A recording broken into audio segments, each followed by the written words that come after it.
Welcome back to another episode of Recovery APN. Andy, how you doing? Pretty good, pal. We got another great episode today. Yeah, sitting down with Major was great. Learned a lot. Yeah, he has a very interesting story, and I give him a lot of credit for the journey he's went through, having, long-term sobriety, relapse, long-term sobriety, and relapse. And I give him a lot of credit for having that humility to go through those steps and being a newcomer again and again and going to multiple treatment centers again. Yeah, I think you hit the nail on the head there. I think the theme of his story is the humility aspect and being able to pick yourself up and say, hey, even though I did have 14 years, hey, I'm a newcomer right now. Day one, what do I need to work on? What do I need to do? And to come back and to kind of get after it with that full force and like, hey, what do I need to change a little bit too? And it was definitely an interesting conversation we had with him. Yeah, and I always and to think about like his life, right? Being in his mid 40s and making this change now, right? He's lived a good amount of life, very successful, and then having to make that change. I give him a lot of credit, and the willingness coming in, being here for 90 days, understanding and taking a deeper dive into his mental health when he never did that in other treatment centers. Again, the humility, the willingness, asking for help and support from family is awesome. Yeah, and again, I would harp on the 90-day thing, right? Again, the theme of that is, hey, he's coming in and he's working on himself for 3 months. That's a long time, and again, that's a common theme with all our participants here on the podcast. But yeah, we're excited to dive into it and let our audience hear Major's story. Yeah, we're not going to tell the story for him. I'd rather you guys listen to it. So without further ado.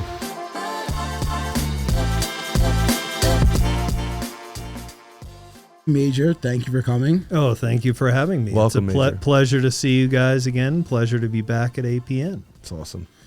Yeah, it's always nice to see a familiar face. And I guess in my experience in knowing you, it's always been wonderful to talk to you, hear about your journey. You've always been open to me, and it's always been exciting for me to always have the opportunity to chat and see where you're up to.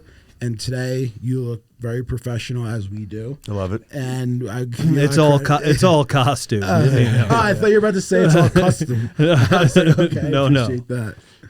No, it's awesome, and I appreciate you taking time and coming up here. Absolutely. It is, again, my pleasure to be back here and see you guys again and, offer support to APN and the community here. And it was just a magnificent, experience that I had. I was here for 90 days. And so I, did a long stint starting this past July and arrived on July 4th weekend to a very festive event here and, even, put the exclamation point on, what the heck am I doing back here? And everybody's in costume and so forth. But I, as I say, stayed for 90 days and got out October 7th and still keeping very close contact with my fellow APN grads and the staff here and so forth. So it's great to be back. Yeah, that's awesome. I guess before we take a deeper dive in, are you originally from Colorado? Originally North Carolina. I was actually born in Pennsylvania. Okay. And my folks are both sides of my family are from Pennsylvania, and were in the horse business back in the day, and that's what brought them down to North Carolina, into the Southern Pines, Pinehurst area, and then eventually Chapel Hill. And my mother had gone back to graduate school and so forth. So, but I'm a North Carolina guy and spent a lot of time. I went to high school at the Hill School outside of Philadelphia, so spent a lot of time up in Pennsylvania, and college down at Roanoke College in Virginia. I played lacrosse in college. So you look like a lacrosse guy. Yeah, what does that mean? I don't know. I don't know. What does that? Yeah. You know what? Like, I don't have an answer. Okay. But like when you said lacrosse, it just clicked. I was just like, Makes sense. You know what I want to hear? Check. I want to hear about Tobacco Road. Are you Duke or Carolina? Oh, I'm Carolina. Okay, I'm Tar Heel. Carolina. Yeah, I mean, I don't know how public the podcast will be here, but I am a little fair weather. Yeah. I'm Chapel Hill through and through, but as long as those Duke Blue Devils aren't playing my Tar Heels, I'll root for the Duke Blue. there you go. So I would not admit that anywhere farther east, or certainly anywhere in the state of North Carolina, that I root for both of them. I love that. Yeah, I don't root for either of them. Okay, Dan's well, a that's all Syracuse right. guy. He's very, very rigid. I don't root for anyone in the ACC. Hey, I completely understand. March Madness is coming up, so it's wartime. It is. That's if any of the three make the tournament. That's correct. That's correct. But awesome. So I know we kind of chatted before we started, but to give you a sense of like the structure on the pod, typically we'll ask our guests what their experience was like before APN. Mm-hmm. So this is your story, and I want you to be comfortable sharing it. Mm-hmm. So as deep as you want to go, feel free to dive in.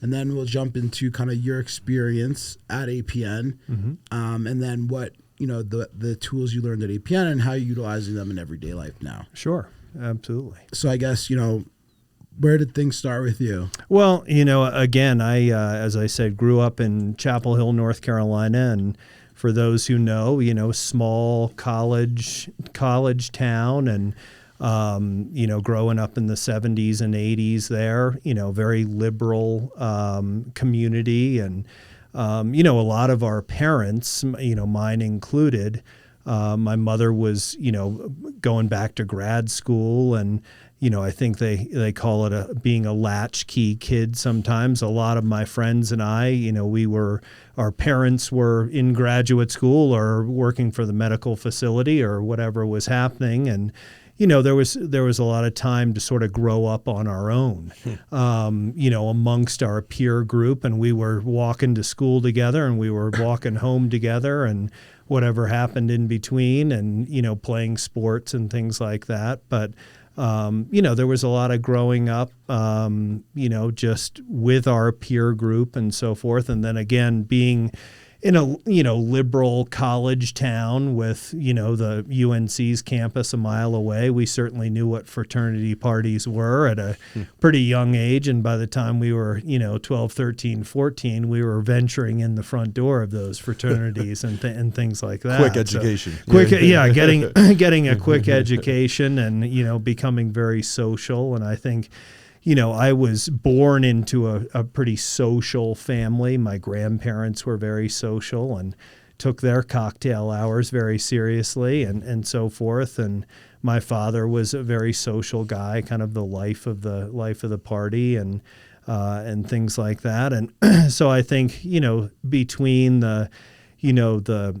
liberal, growing up a bit on your own, discovering life on your own a little bit, although, I had wonderful support from both of my parents, still do from my mother. My father unfortunately passed away, but have great support throughout my entire life. But there was that time where we were just kind of hanging out with our own friends and, experimenting with different things. And I think, I started to have my first experience with alcohol probably when I was 12 or 13 years old. And certainly by the time I was, 7th, 8th grade, we either had, friends with older brothers, that were in those fraternities that we ventured into, or,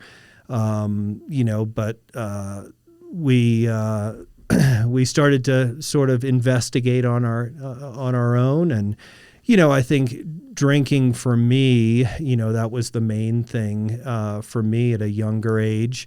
It was on the weekends, and, whether we were, like many of us when we're youngsters, taking it out of our parents', whiskey cabinet or something like that, or having an older, brother or sister of one of our friends that would do that. But I think, we started to do that on the weekends. And I was in Chapel Hill until 8th grade, and then I went away to private school, boarding school outside of Philadelphia.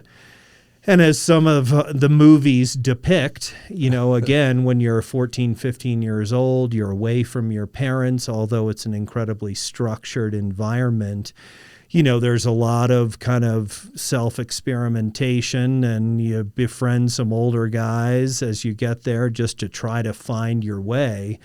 I think it was difficult for a lot of us when we were 13, 14, 15 years old, being away from our parents. And, you kind of love being away from the folks until you're away from the folks, really away from the folks. And so there was a lot of that, kind of experimentation. And, the weekends were very social. And, we kind of learned how to drink and learned how to drink secretly. We certainly didn't want to get caught at school, and then we made, we had a heyday on the weekends and things like that. And so that just kind of progressed along. And, as I said before, athletics were a huge part of my life. I played football and lacrosse in high school, and then, lacrosse in college. But again, that was obviously a very social atmosphere as well. And, I like to be and still like to be in very social environments and meeting people and, all of that kind of thing. So, I think the drinking progressed along, and, you get into college, and I joined a fraternity and, the lacrosse team. And, it was, exactly the way you can imagine. It was, try to work as hard as you can in the classroom, but then, get social and get partying as hard as you can on the weekends and then some. So, Major, quick question, not to interrupt you. How much with the sports and the drinking was that identity, who I am? What did, I know, because it's similar to me, very big into sports, and then with the booze, like, hey, I'm a tough guy, I'll booze, I'll do this. And it was like, well, who the hell is Andy? And I never even thought that when I'm a kid. I just like, hey, I want to be this, whatever, like this guy, this persona that I had made up in my mind. Did you have a lot with your identity wrapped in that? Yeah, I think so. I think I was trying to find my identity. I was excelling at sports.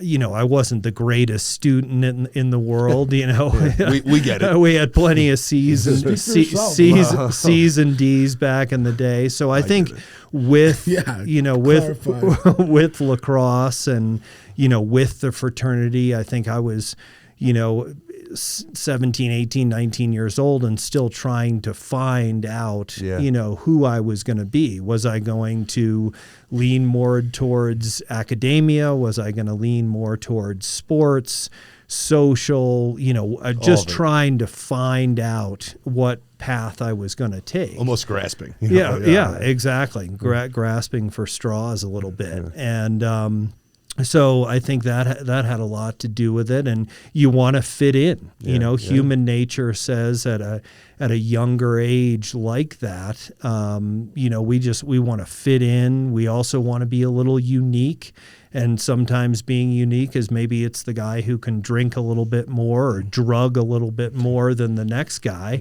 and that sort of sets you apart. It's an interesting dynamic because I think we want to fit in, but we also want to set ourselves apart. So true. And, so there's that struggle part of it. And then, after college in 1994, I fell in love with cooking, and cooking was very social, and I fell in love with that at a young age.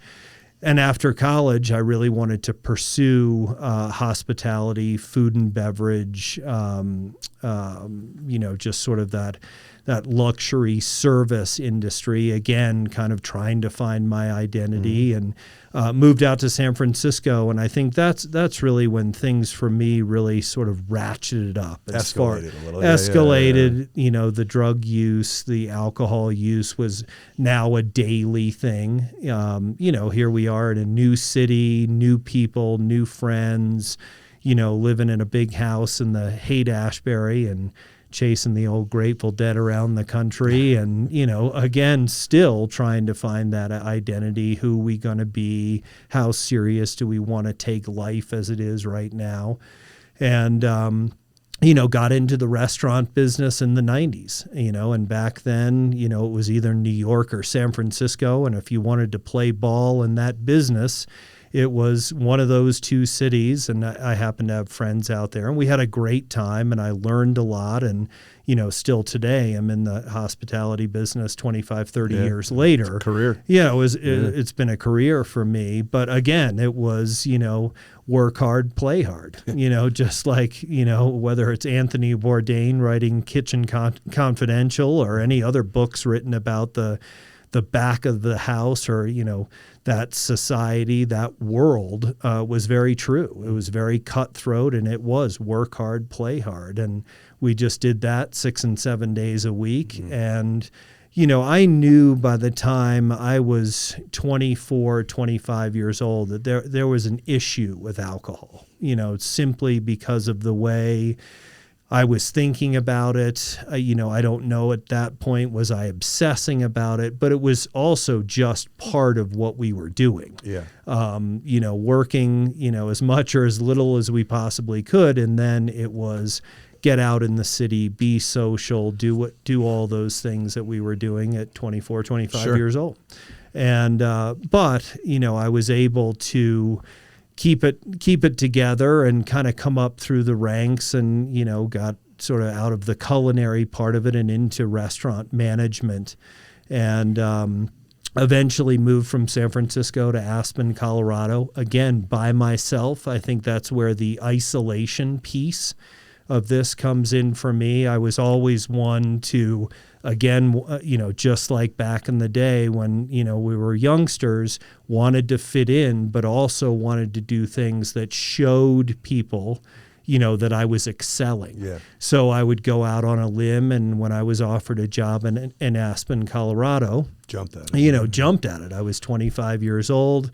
I was, assistant manager of one of the hottest restaurants in Aspen, Colorado, Ajax Tavern, and which is still in existence today. But so here I was, didn't know anybody in town. Here we've got to fit in again.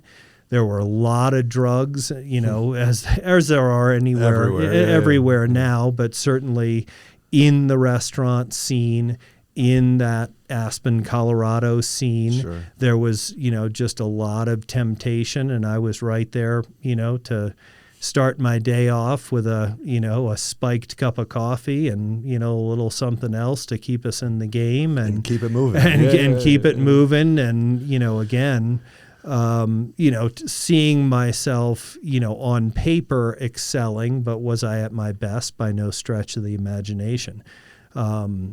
I'm certainly humble enough to admit that, but, and then moved around the country in my 20s. I spent a while in Aspen, Colorado. I went to Boston, Massachusetts, and, hard drinking city again, hard drinking business that I'm still in, and then moved back to North Carolina in 2000. And that was really a point where I knew there was a serious issue.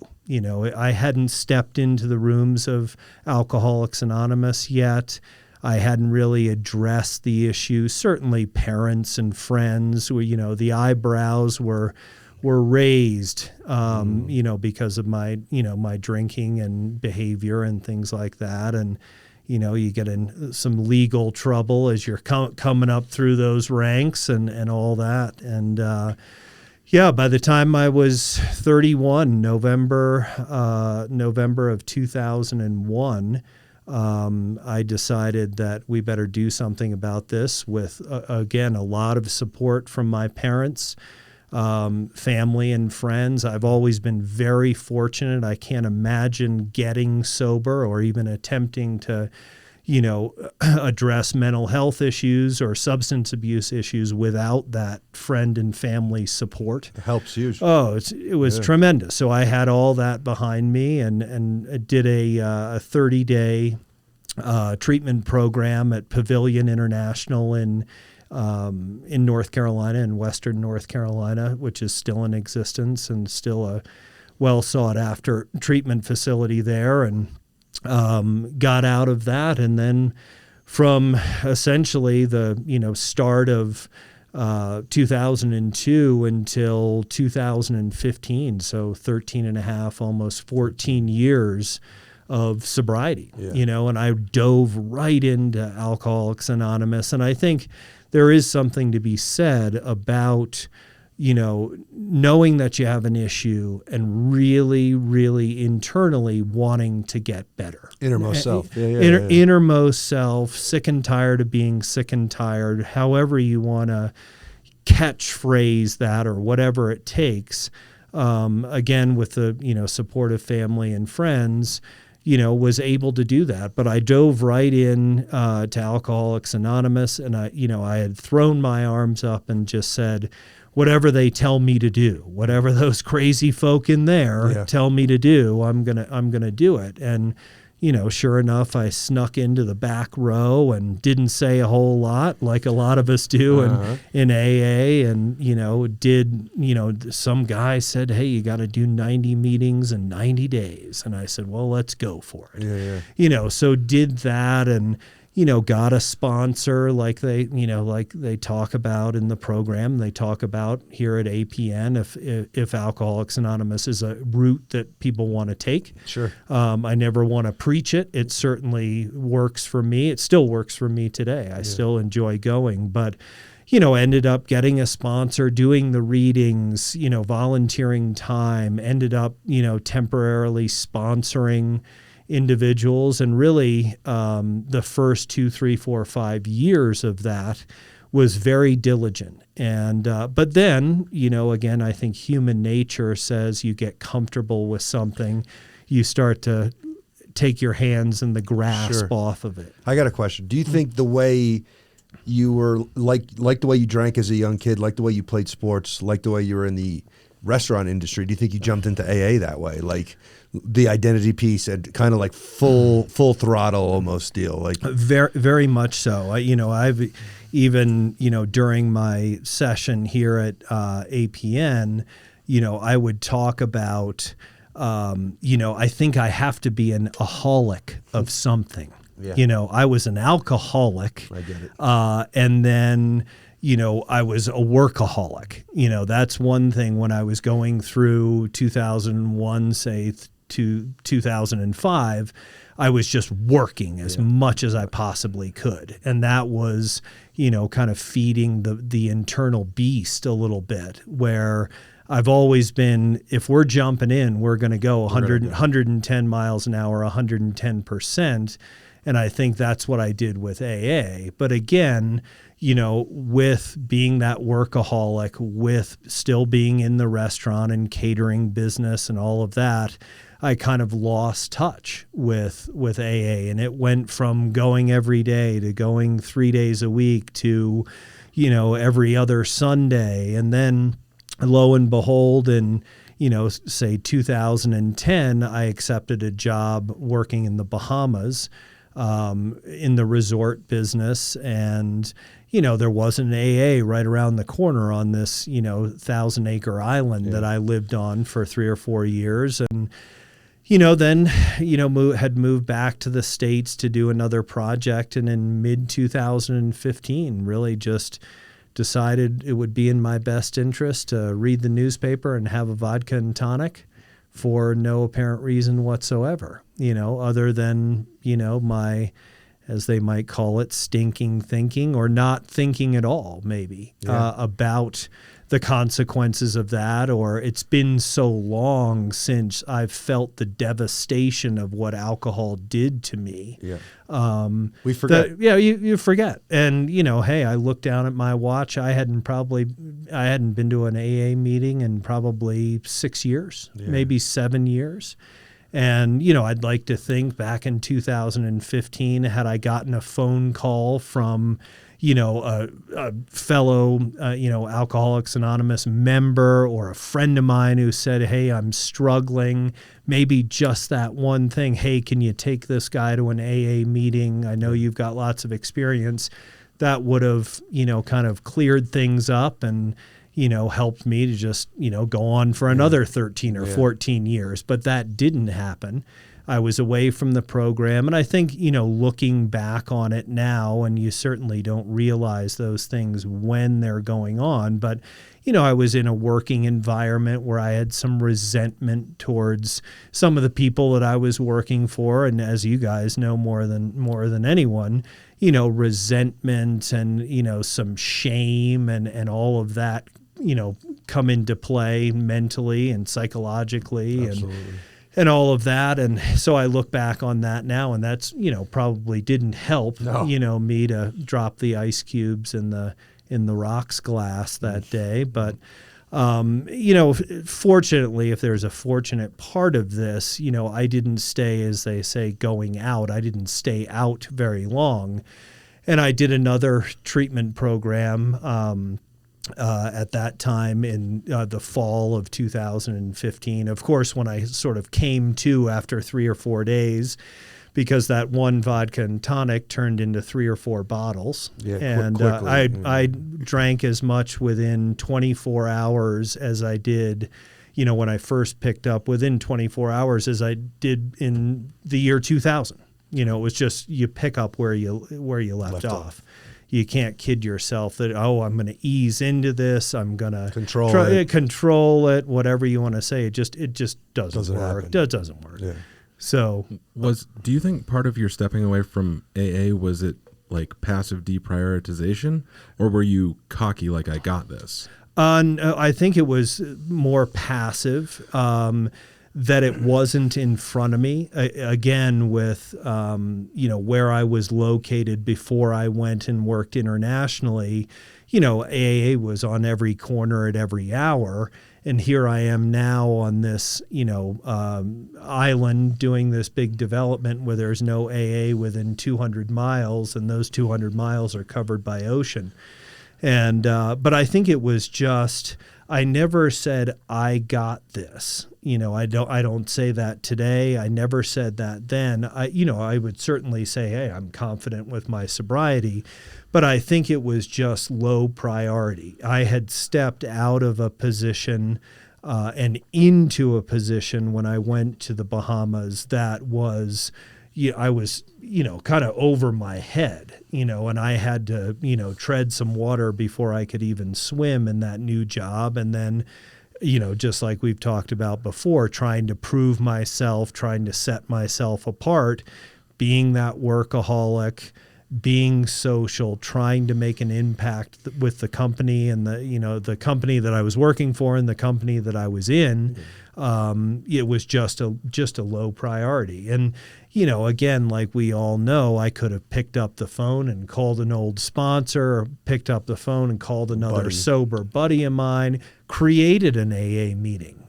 I could have easily done that. But again, with everything just kind of, down 3 or 4 notches on the priority rungs, that I really got away from it. And I didn't think about it. There were times when I would say, boy, it'd be cool to go to an AA meeting, but it wasn't like, boy, I could really I could really use an AA meeting today. And when I'm working hard, and being that workaholic and being, trying to be someone that I'm not and impress other people. I've always been a people pleaser.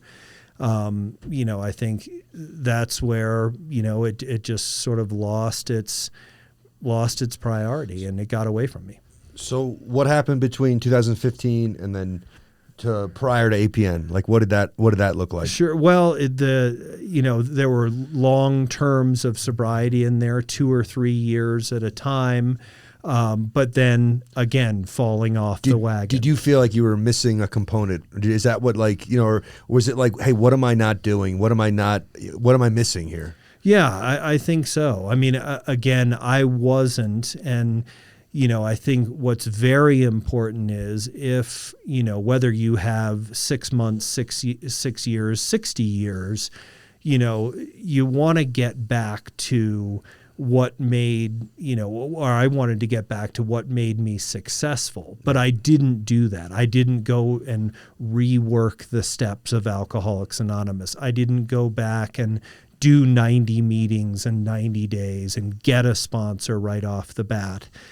And, that may have contributed to it. But again, and I would go sort of from project to project, and it wasn't while I was working in these very social situations, being in the resort business. It was more of that time between projects where, isolating, the bills are paid. Even if I knew what the next project was going to be a month or 6 weeks down the road, there was that lull period of time where, it's very important for me now to be a human just being and not constantly a human doing. And I think that's what I've struggled with in the past is if I don't have to do anything, occupying that time with something healthy. And that's where now health and wellness plays a huge, part in my life, and still Alcoholics Anonymous and talking to sober friends of mine and all of that is just vitally important to my success. Sobriety, So I really appreciate all that insight. I was just like, I enjoy listening to individuals, backgrounds and learn from them. I guess when you had to decide to come to APN,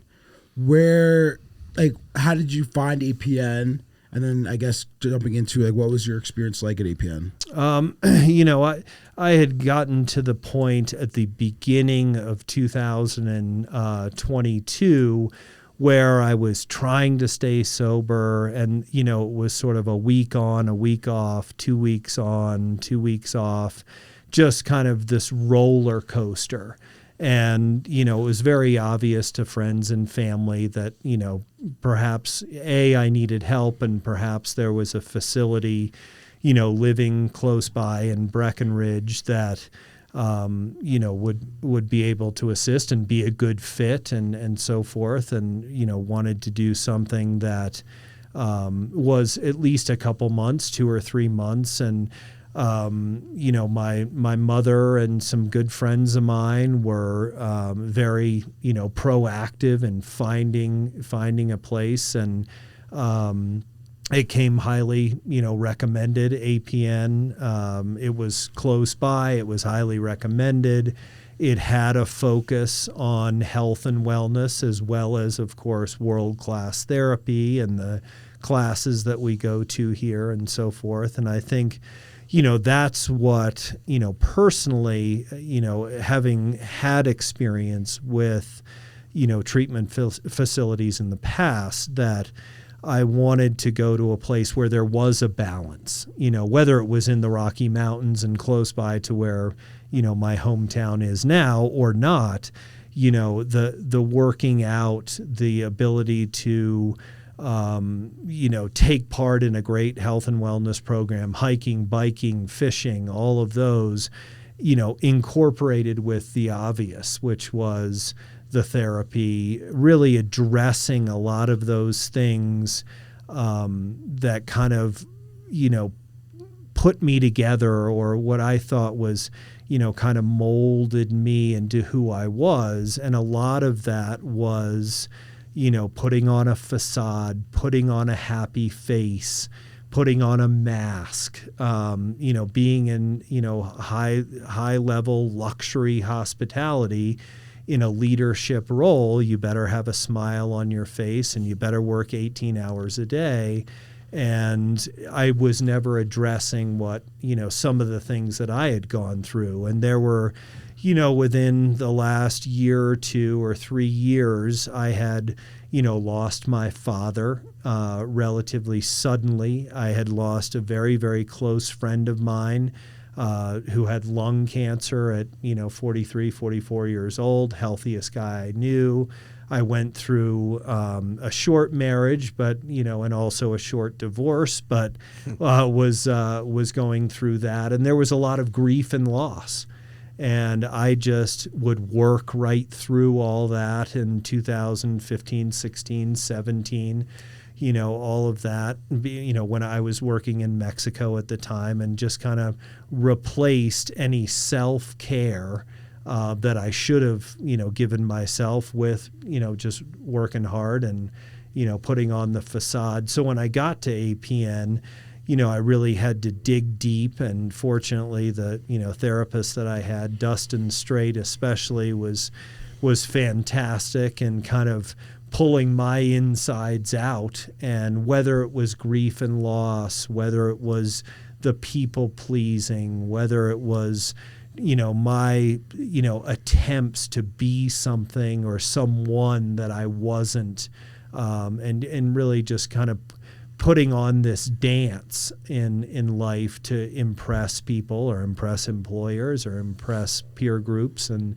things like that. I really needed to get that out, and APN did a remarkable job, and the counselors that I had and the clinicians that I had, the classes, there was a grief and loss class. I could only hope that, in some of these classes we could maybe address grief and loss. And I just use that as an example. But sure enough, here we are at APN with a grief and loss class specifically. And so that just helped tremendously. Can you talk about the relationship with your peers in those groups and what that looked like? Was that like, how much were you leaning on your peers in like your caseload group with Dustin?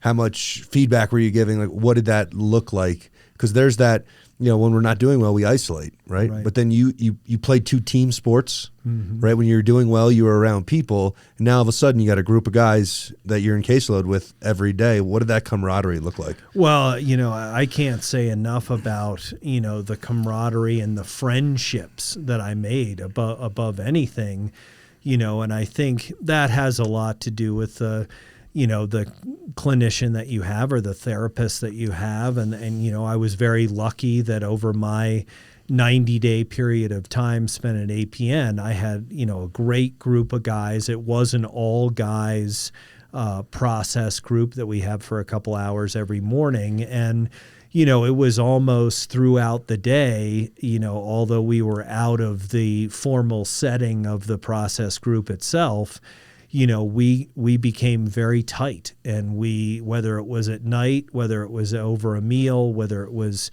during a hike, getting together with those individuals in the process group, and that camaraderie and that friendship that was formed, and we'd have a group text that we set up, and so we could communicate in the middle of the night if somebody was struggling or what have you. So, and I think, again, APN, and whether it was, in my example of, being in Dustin Straight's process group, but whatever class it was, I think the way that APN operates and stresses that camaraderie and support for one another. And, especially in those process groups, you really start to talk about a lot of things that, you may have, an individual may have never talked about before. It certainly was the case for me. Now you're doing it in front of 10 or 12 people. Yeah, and how you're doing in front of 10 or 12 guys, where in the past you're trying to A, fit in, and B, stand out.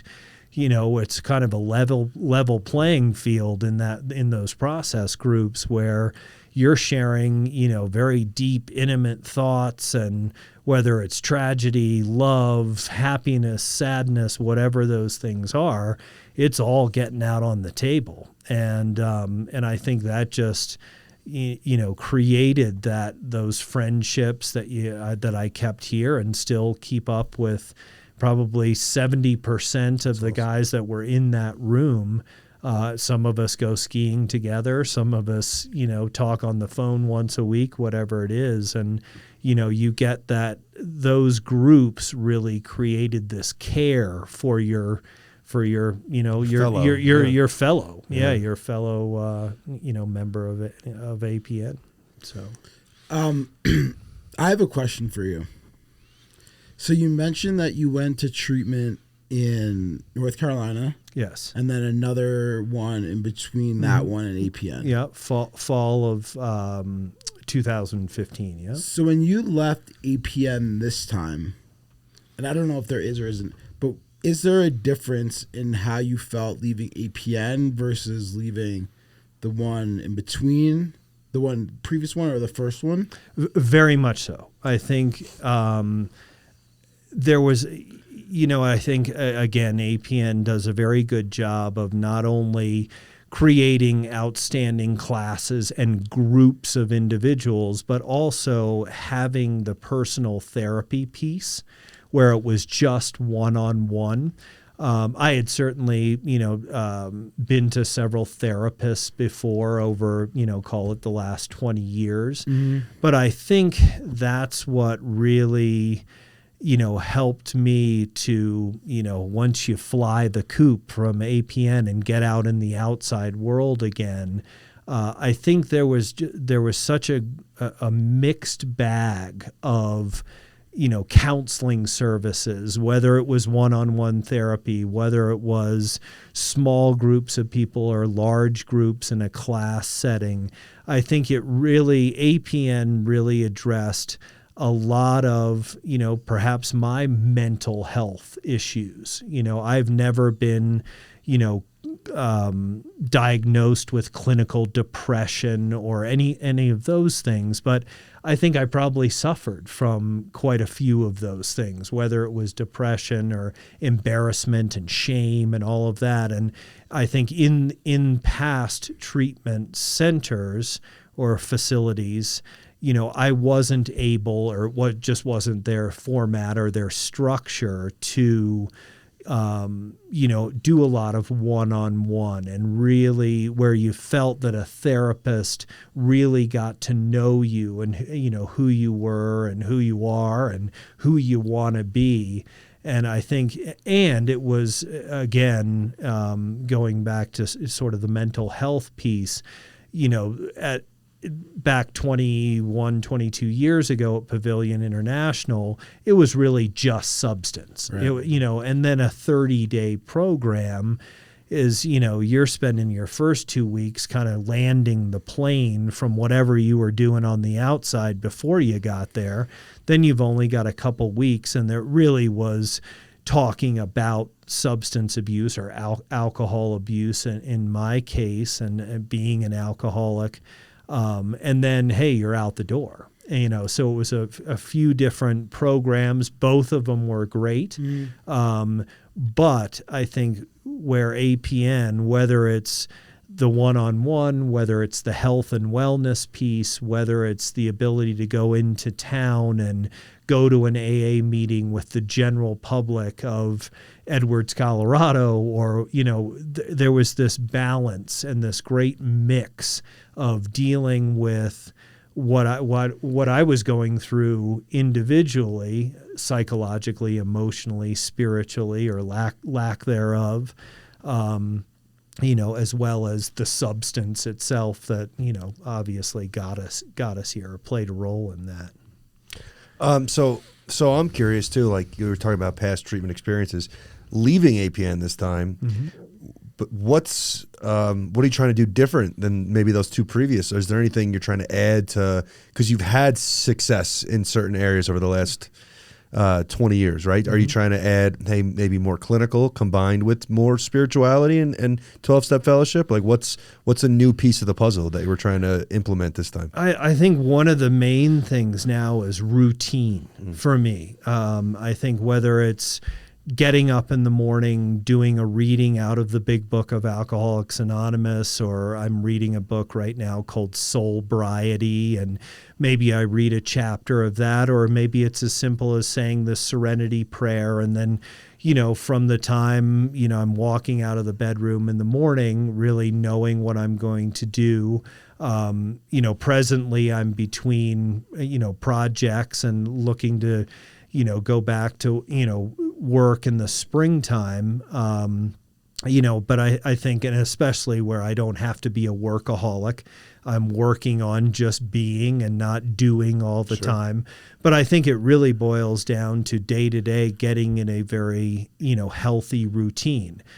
Being in the Rocky Mountains, whether it's skiing and hiking and fishing, even in the heart of the wintertime, cold. It's cold. It is cold. It is cold. But I think, throughout the whole day and, doing an AA meeting or two a week, and maybe it's volunteering a little time. I'm volunteering some time in the town of Breckenridge right now, and keeping an open line of communication with family and friends. But really now I sort of get to the end of the day or get to the end of the evening, and it's been pretty routine. Good. Which I think is for anybody, whether it's mental health, whether it's substance abuse. When you get out of here and you want to live healthy, you better have a good plan. Yeah. There may not be a grand plan. I don't know what the next project for me will be. There certainly will be one, but I think the plan for that 24 hours and being okay with just thinking about 24 hours and not, as we call it in here, future tripping about what is that next project, what is that next thing that I'm going to do to impress myself or impress others, or dwelling on the past. Oh boy, I wish I could go back to this year, 2016 and 17 when things were great, or at least I thought they were great, and being okay living in the moment. So I think with routine, living the next 24 hours as good as I can, doing healthy things, and again, the support of my family and friends has been, incredible. Yeah. So routine's so important. Completely, 1,000%. Yeah. Yeah, I think routine and having and being a realistic goal setter is important, and it allows you to feel like you've achieved and be happy. Right. I've accomplished these goals of today, and I could put my head on the pillow and be happy about what I've accomplished, as opposed to like you said, future tripping about what could have been, or what do I need to do tomorrow, next week, where do I need to see myself, whether what type of project do I want, how are people going to view me. As long as you are able to look yourself in the mirror and be happy, I think that's what's most important. I think that is the key for me right now, is doing those things that are healthy. And again, athletics has always been a big part of my life from the time I was 5-6 years old until now. And, having that health and wellness piece. And I think, again, that was going back to your question, Dan, about, kind of what's different about APN is really that mix, again, of the health and wellness and the importance of, doing yoga or getting a workout in, and incorporating that into, trying to be a little bit more spiritual. And, I've always struggled with, a few things that I've struggled with in the program, one of which is the higher power or God or whatever, however you want to refer to that being in your life. And I think that's something that, you constantly have to work on. And I think that's also important, is even though there's free time, and sure, there's time on the mountain, or, the health and wellness piece, I think, for me, I should be working on something. I should be working on myself, working a little bit on my spirituality, or working to get to an extra AA meeting or something like that. That's sort of the way I've always been wired. I need to be working or doing something, but being okay, again, and just today. I got a question. What do you think about, when we invited you on this podcast, what was the goal? Was it hey, I get to be helpful, or hey, I'm just super grateful they asked me, I come back to APN and see some people coming on? This is a unique thing that we get to do, Dan and I, and we're super pumped about it, and highlighting our alumni's journeys is awesome and inspirational, and we love it. But when we asked you what was going on internally, and what's the goal for today? Yeah, well, when you guys first asked if I'd be interested in doing it, it was interesting because my first reaction was I thought about the clients that were here. Perfect. And can I make this something that would be beneficial to them? Because while I was here, I watched podcasts that had been recorded previously here, and And that really helped, people that had been on the outside and living their lives and living, in a healthy way, and what they were doing, and what it was like before, what it was like during APN, and what it was like after. But I think for me, that was the first thing I thought of was, hopefully, if it's just one person who listens to my, podcast that is either still here or, a few days or a few weeks out, if I've said anything or I could say anything during this podcast that would help them. I think some of my cohorts that were also asked to do podcasts, I think they're still very nervous about, did I say the right things, or, oh my God, what am I going to say? Sure.